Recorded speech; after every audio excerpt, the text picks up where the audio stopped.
Pemirsa,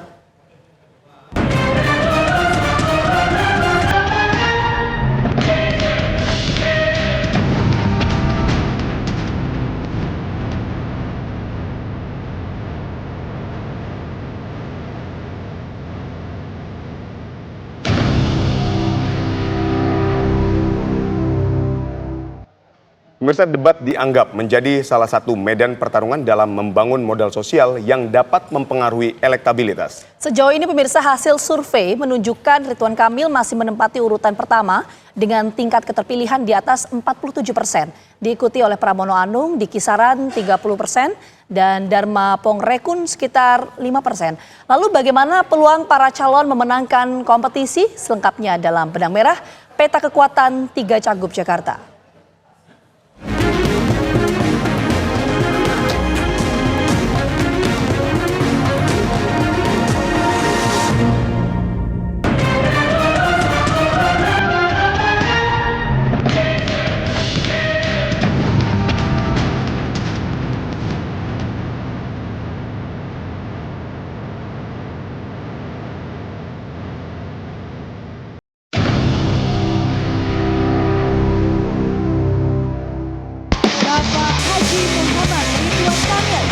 Tiga pasangan calon gubernur dan wakil gubernur Jakarta telah melakoni pertarungan di panggung debat perdana pada Ahad 6 Oktober 2024. Debat itu seakan melengkapi kegiatan kampanye, termasuk belusukan oleh para calon yang getol menebar sederet janji demi memikat hati pemilik suara.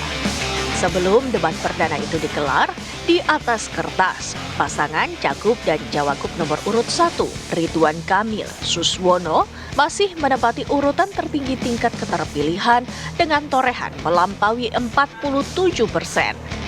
Membuntuti di posisi kedua yakni pasangan Cagup dan Cawagup nomor urut 3, Pramono Anung Rano Karno yang mencatat di kisaran 30-an%.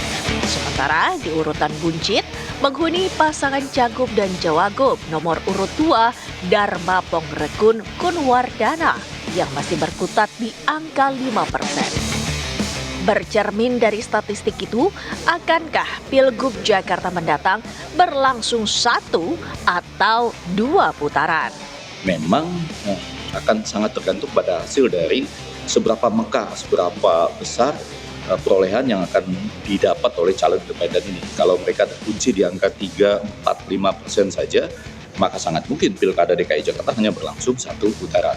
Tapi kalau mereka lebih mekar lagi, lebih mampu keluar dengan ide-ide, bukan hanya sekedar ini adalah pengaruh asing ya, konspirasi asing, soal COVID, kemudian juga hal-hal lain yang agak lebih detail lah, selain internet harus kita punya sendiri misalnya gitu, maka amat mungkin dia bisa menambah angka sampai pada angka tertentu yang menyebabkan Pilkada DKI Jakarta ini harus 2 putaran. Hasil survei hari ini pasti mungkin bisa berubah karena kan ini baru awal-awal.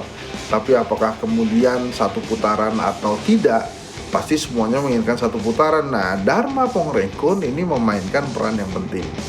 Jadi kalau kemudian Ridwan Kamil tidak mampu menjaga elektabilitasnya yang unggul 50% sementara ini, turun saja ke angka 40%-an, sementara Pram dan Rano ini bisa mencapai 30%-an, kemudian sisanya adalah Bang Dharma, ini luar biasa. Bahkan kalau Bang Dharma bisa mencapai angka 8-9%-an, itu sangat mungkin terjadi 2 putaran karena pasti Ridwan Kamil mendapat tekanan dan Pramono Anung Rano Karno bisa naik. RK yang berkompetisi di Jakarta sebagai pendatang berdampingan dengan Suswono sejauh ini berada di atas angin dengan sokongan 13 partai politik yang populer dengan sebutan Kim Plus. Dari belasan parpol itu, di antaranya yakni Partai Gerindra, Golkar, PKB, PKS, Demokrat, Nasdem, hingga PAN. Selain berbekal dukungan dari banyak parpol, RK juga berpengalaman menahkodai Kota Bandung dan Provinsi Jawa Barat.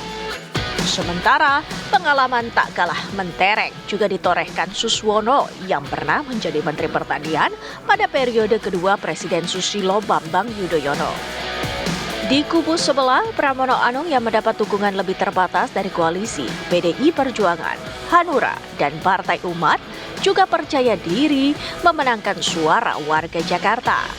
Sekian lama berkiprah sebagai sekjen PDI Perjuangan dan kemudian menjadi menteri di Kabinet Presiden Joko Widodo, Pramono dipandang akrab dengan proses pengambilan keputusan-keputusan penting menyoal kepentingan rakyat. Mendampingi Pramono, Rano Karno yang pernah menjadi gubernur Banten juga dianggap mumpuni menangani persoalan masyarakat. Sementara di pihak lain, calon independen Dharma Pongrekun tampaknya meski bekerja ekstra keras untuk mendongkrak tinggi-tinggi tingkat keterpilihannya. Belum lagi, mantan Wakil Kepala Badan Siber dan Sandi Negara atau BSSN itu disebut tidak hanya sedikit dukungan, namun juga minim pasokan. Selain itu, pendamping Dharma Pongrekun, Gun Wardana, yang notabene merupakan mantan caleg dari PAN, terbilang kurang terdengar kiprahnya. Walau begitu, beragam pengalaman yang dimiliki para paslon tetap dipandang potensial sebagai modal sosial menaikkan elektabilitas dalam rangka memenangkan kompetisi. Ya, jadi saya melihat kalau elektabilitasnya seperti itu, ya ini sesuatu yang wajar saja karena memang ya RK sudah bekerja keras juga dalam konteks itu. Dan dari dulu juga kan RK di bawah Anies, karena Aniesnya tidak bisa nyalon, tidak bisa berlayar, ya RK maka tertinggi kan di saat ini karena Anies tidak bisa menjadi calon. Oleh karena itu saya melihat ya elektabilitas ini sifatnya bisa naik, ya bisa stagnan juga bisa turun. Nah lalu apa modal sosial dari ketiga paslon yang ada? Gitu? Ya modalnya kan jelas, mereka ada yang mantan menteri, lalu juga menteri yang baru saja mundur, lalu ada mantan kepala daerah, itu kan punya pengalaman, punya track record, ya, punya prestasi-prestasi, punya bekal-bekal untuk bisa ditawarkan kesuksesan dulu gitu ya di mereka itu, pengalaman mereka itu ditawarkan kepada warga Jakarta dengan program-program yang rasionalis, yang realistis, yang bisa diimplementasikan. Gimana cara meningkatkan elektabilitas mereka? Ada berbagai cara, yang tentu saja menggunakan modal sosial yang paling dekat dengan para calon gubernur ataupun calon wakil gubernur itu. Apa saja? Yang pertama, yang jelas adalah lingkaran partai politik.